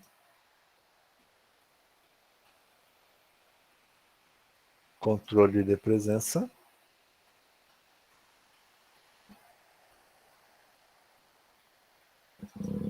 Todo mundo tá menos Lucas está com 2 semanas que não aparece. Roberto tá, Juan sumiu. Os Rians estão, Thiago tá, Valéria também não veio hoje, Victor também veio hoje. Salvar. Pronto, presença de vocês está feita. Bom, pessoal, hoje, né, qual que era o... Parar de compartilhar aqui, que virou um mundo infinito aqui para vocês. Ok. Qual que era o objetivo hoje? A gente voltou hoje para uma aula um pouco mais teórica, tá? Falamos sobre segurança de banco, falei sobre criação de usuário, com os comandos de criação, falamos sobre permissionamento de uma maneira muito ampla, né? Eu garanti select, eu revoguei, tá? Eu garanti select no banco inteiro, depois eu garanti select só numa visão. Falei um pouquinho o que é uma view, uma visão de usuário, porque falar de segurança com vocês é importante, né? A gente não pode somente criar banco, né? Espero que vocês tenham percebido que trabalhar com banco de dados é um pouquinho mais do que simplesmente modelar a tabela, né, um create table da vida, e aí deriva para as procedures e para as triggers que a gente fez até agora. Tenho que me preocupar com os dados disponíveis, tenho que me preocupar com a segurança dos dados que estão ficando disponíveis. Ok? Alguém tem alguma consideração com relação a essa conversa de hoje? Algum comentário, alguma coisa que queira perguntar?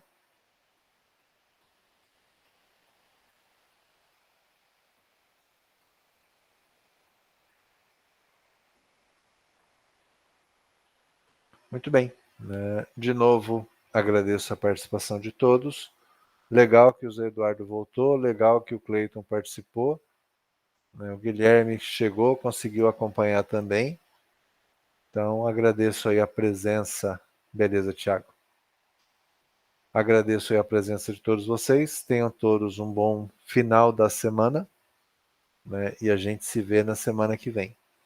Na semana que vem, possivelmente, tem um pouquinho de segurança ainda para vocês experimentarem um pouco, né?